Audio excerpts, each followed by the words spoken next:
വറുത്തെടുക്കാം. അതിനായിട്ട് കഴുകിയെടുത്ത മീൻ നമുക്ക് ചെറുതായിട്ട് മുറിച്ച് മസാല പുരട്ടി 1 മണിക്കൂർ വയ്ക്കാം. അതിനായിട്ട് ചെറിയ കഷ്ണങ്ങളായിട്ട് മുറിച്ചെടുക്കാം. വലിയ കഷ്ണങ്ങളിൽ മസാല പിടിക്കാൻ വലിയ പാടാണ്.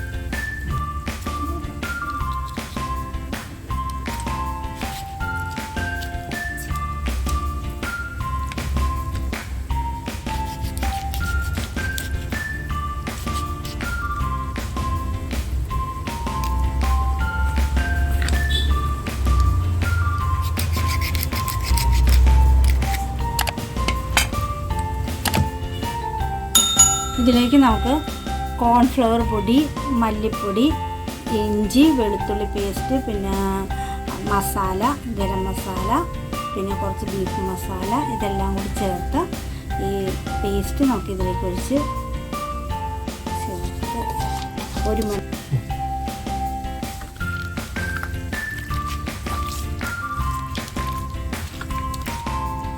മണിക്കൂർ കഴിഞ്ഞിട്ട് നമുക്ക് വറുത്തെടുക്കാൻ നേരത്തെ ഇതിൽ നന്നായിട്ട് ഉപ്പും മസാല എല്ലാം പിടിച്ച് നല്ല ടേസ്റ്റാണ്.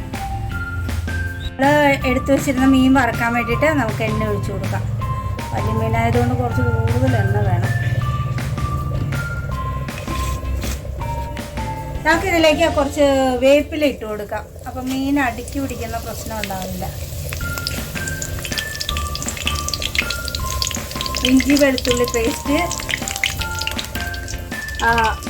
ഗരം മസാല, നമ്മുടെ ബീഫ് മസാല, ഇഞ്ചി വെളുത്തുള്ളി പേസ്റ്റ്, മുളക് പൊടി, മഞ്ഞൾപ്പൊടി, ഉപ്പ്, കുറച്ച് കോൺഫ്ലവർ പൊടി, ഇതെല്ലാം കൂടിയിട്ട് ഇത് കൂട്ടിലേക്കാണ് നമ്മൾ മീൻ എടുത്ത് വെച്ചത്. അത് ഉപ്പും ചേർത്ത് റെഡിയാക്കി വെച്ചിരിക്കുന്നതാണ്. ഇത് നമുക്ക് എണ്ണയിലേക്ക് ഇട്ട് കൊടുക്കാം.